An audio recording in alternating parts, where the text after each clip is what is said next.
ಅಸ್ಲಾಂ ಅಲೈಕುಮ್. ಚಿನ್ನಿ ಸಡ್ಕರಿಲಿ ಎಂಡತ್ತ recipe ಅಂದ್ರೆ ಚಂತ ನೋಕ. ಇದು ಪುಟ್ರ ಪಡಿಲು ನೈಪತ್ರ ಹಾಕಡೋ video. ಇದು ಹಣ ಹಾಕಡೋ ಚಂತ ಇಪ್ಪ ನೋಕ. ಇದಕ್ಕೆ ನಾನು ಪುಟ್ರ ಪುಡಿ ಇರ್ತರೋ 1 ಕಪ್ ಪುಟ್ರ ಪುಡಿಗೆ 1.25 ಕಪ್ಪು ಬೆಚ್ಚ ಪೆಕ್ಕ ತಣ್ಣಿ ಬಿತ್ತಿಟ್ಟು ಅದರ ನಂಚು ಬೇಯ್ಕೊಂಡು இப்போ ஒரு கப்பு தேங்காய் ஒரு நீருள்ளி 1 ಚಮಚ ಜೀರಿಗೆ ಇಟ್ಟಿಟ್ಟು ತೆಲ್ಲ ಮಿಕ್ಸಿಲಿ பொடி ஆக்கிட்டு நாங்கள் நஞ்சு வச்ச பிட்டுக்கு ಸೇರ್ಬಟ್ಟೋಣ. ಅದನ್ನ നല്ല ಮಿಕ್ಸ್ ಹಾಕೋಣ. ಮಿಕ್ಸ್ ಹಾಕಿಟ್ಟಾದ പിന്നെ ഇങ്ങനെ ಉಂಡೆ ಹಾಕಿಟ್ಟು വെച്ചലോಣ. ಆ ಉಂಡೆ ಹಾಕಿದ್ರೆ ಪತ್ತರ ಮನೆಯಲ್ಲಿ ಇಲ್ಲ ಕೈಯಲ್ಲಿ ಇങ്ങനെ ಪ್ರೆಸ್ ಹಾಕಿಟ್ಟು നല്ല ಬೆಚ್ಚ ಎಣ್ಣೆಗೆ ಇದು ಇಡೋಣ.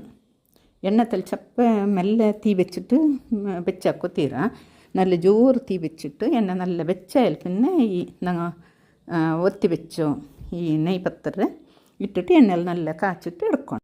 ടേസ്റ്റി നെയ്പത്തറ്